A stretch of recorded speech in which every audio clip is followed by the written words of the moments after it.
कांड से जुड़ी हुई एक बड़ी खबर आ रही है। लोकेंद्र तोमर जो कि नया किरदार निकल कर आया। लोकेंद्र तोमर की गिरफ्तारी का एक सीसीटीवी सामने आया। सीसीटीवी में 6 लोग दिखाई दे रहे हैं, 6 पुलिसकर्मी दिखाई दे रहे हैं, एक महिला पुलिसकर्मी भी बाकायदा साथ में है। ग्वालियर से लोकेंद्र तोमर की गिरफ्तारी हुई है। ये इंदौर में रहने लगा था और इस घटना के बाद लोकेंद्र तोमर ग्वालियर भाग गया था। हालांकि इस हत्याकांड में कई अहम सबूत और सामान लोकेंद्र के पास थे। सोनम का बैग, उसका सामान जिसमें कि एक पिस्टल भी रखी थी, वो लोकेंद्र को सौंप दिया गया था। यही है वो लोकेंद्र जिसे पुलिस ने गिरफ्तार किया है। इंदौर की पुलिस भी इसमें शामिल थी और इस पूरे मसले पर ग्वालियर के आईजी ने भी इसकी पुष्टि की है।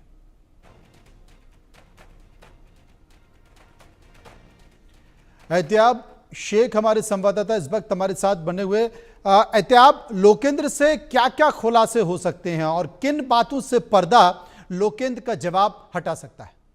देखिए मनोज जी, सबसे अहम किरदार हो सकता है क्योंकि जिस बैग की तलाश थी, वो बैग जो सोनम के पास में था, जिसमें राजा की वो चेन थी, जब वो हनीमून के लिए गया था वो पहन कर गया था। साथ ही साथ उसमें नकदी थी। नकदी इसलिए रखी गई थी कि काफी कैश की जरूरत थी और जब वो फरारी काट रही थी उन 13 दिनों में वो नकदी उसके पास में उसी बैग के अंदर मौजूद थी। साथ ही साथ एक ट्रॉली बैग भी था मनोज जी, जिसके अंदर ये बताया जा रहा है कि काफी सारे कपड़े थे और साथ ही एक पिस्टल थी। पिस्टल इसलिए रखी गई थी क्योंकि वहां जब शिलांग में ये लोग थे तो तब plan A, plan B, plan C, plan D, E तक तो हमने सुना था, लेकिन एक प्लान एफ भी था जिसमें उन्होंने ये प्लान किया था कि राजा की गोली मारकर हत्या करनी पड़े तो वो भी करेंगे। वो पिस्टल बरामद कर ली थी और लगातार शिलांग पुलिस पिछले 8 दिनों से इंदौर में जब से पहुंची है, लगातार इस बात की तलाश कर रही थी कि वो बैग आखिर कहां है।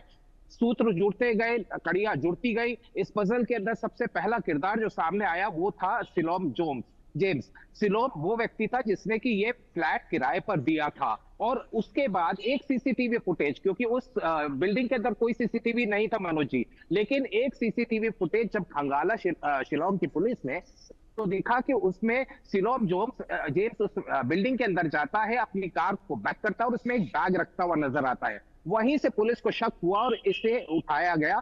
ये देवास नाके के पास में इसकी गिरफ्तारी हुई थी और ये भागने की कोशिश कर रहा था और उसके बाद में इससे पूछताछ का खुलासा हुआ कि इसके साथ एक इसका बिल्डिंग का ही चौकीदार था जिसने सोनम के वहां से जाने के बाद और शिलांग पुलिस के यहां पहुंचने के पहले पूरे फ्लैट की सफाई की गई थी और साथ ही साथ वो दोनों बैग जो है वो ले जाकर महालक्ष्मी नगर के पास में एक मैदान में जला दिए थे। साक्ष्य छुपाने के मामले के अंदर शिलांग पुलिस ने इन दोनों को सह अभियुक्त बनाया है और इन्हीं से पूछताछ का नतीजा निकला कि ये 8वां किरदार सामने आया। 8वां किरदार तोमर जब सामने आया तो साफ तौर के ऊपर ये कहा गया और जैसा कि सूत्र बता रहे हैं कि जिस कैश की इनको तलाश थी शिलांग पुलिस को, साथ ही उस पिस्टल की तलाश थी और सबसे इंपॉर्टेंटली मनोज जी वो राजा की चेन जो यहां से वो पहन कर गया था वो उसी बैग में थी और फिर सिलोम जेम्स ने अपनी निशानदेही पर ये बताया कि इसी शख्स ने उसे ये बैग को ठिकाने लगाने के लिए कहा था और साथ ही साथ ये कहा था कि मैं सारा मामला संभाल लूंगा,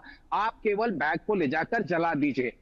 इसको कॉर्नर ऑफ करने की कोशिश की गई थी। पिछले 2 दिनों से लगातार इसको ट्रैक करने के लिए शिलांग पुलिस और इंदौर क्राइम ब्रांच कोशिश कर रही थी, लेकिन ये कहीं नहीं मिल पा रहा था। लेकिन आखिर में इसके तार जुड़ते हुए नजर आए कि ये ग्वालियर का रहने वाला है और ग्वालियर से आज इसे गिरफ्तार कर लिया गया है। बताया जा रहा है कि जो लेटेस्ट अपडेट है कि जो एसआईटी की टीम है वो ग्वालियर देर रात पहुंचेगी और कल सुबह तक उसे इंदौर क्राइम ब्रांच लाया जाएगा, जहां इसकी पूछताछ की जाएगी। जी एहतियाब, कई सारे मामले लगातार सामने आ रहे हैं। हम इंडिया न्यूज़ लगातार इस बात का खुलासा पहले भी कर चुका था, करीब 15 दिन पहले कर चुका था कि इसमें 3, 4, 5 नहीं बल्कि 8 से 10 लोग शामिल हैं और लगातार वो नाम निकल कर आ रहे हैं। माना जाए कि बहुत जल्द परिवार की भी गिरफ्तारी हो जाएगी। देखिए, शिलांग पुलिस न सिर्फ पूछताछ कर रही है बल्कि परिवार के जो बैंक अकाउंट से सूचना ये भी मिली थी कि राज कुशवाहा के और सोनम का एक अकाउंट था जिसमें कि लाखों का लेन देन बताया जा रहा है। और इसमें सबसे इंपॉर्टेंट बात जो इंटरेस्टिंग आती है कि राज कुशवाहा की मदर जो कि बिना पढ़ी लिखी हैं, उनके नाम पर एक कंपनी बनाई गई थी और उस कंपनी को राज और सोनम दोनों ऑपरेट करते थे, और उसके जो अकाउंट्स है उसे भी वही ऑपरेट करते थे। तो कहीं ना कहीं तार हवाला की तरफ भी जुड़ते हैं और कहीं ना कहीं मनी लॉन्ड्रिंग की तरफ भी जुड़ते हुए नजर आ रहे हैं। पहले इस तरह की सूचना भी मिली थी कि ईडी की एंट्री भी हो सकती है। हालांकि ये पूरा जांच का विषय अभी फिलहाल शिलांग पुलिस इस मामले के अंदर पूछताछ कर रही है। लेकिन मनोज जी, जिस तरफ आप इशारा कर रहे हैं कि सोनम रघुवंशी की माता का रोल क्या रहा, उसकी मदर का रोल क्या रहा, उसकी भाभी का रोल क्या रहा, और जिस तरीके से गोविंद ये कहा जाए कि राजा रघुवंशी के परिवार के साथ में कदम से कदम मिलाकर चलता हुआ नजर आ रहा है, लेकिन उस पर भी सवाल पूछे गए थे। जब शिलांग पुलिस ने सोनम रघुवंशी के परिवार के साथ में बातचीत की थी, पूछताछ की थी, 2-2.5 घंटे तक जी लगातार पूछताछ की गई थी बंद कमरे के अंदर, और वो तमाम सवालात पूछे गए थे जो जी। इस केस के मुतालिक ये कहा जाए इंपॉर्टेंट हो सकते हैं। बहुत बहुत शुक्रिया करेंगे अत्याब, आपका विस्तार से आप हमें जानकारी दे रहे थे। आगे बढ़ते हैं।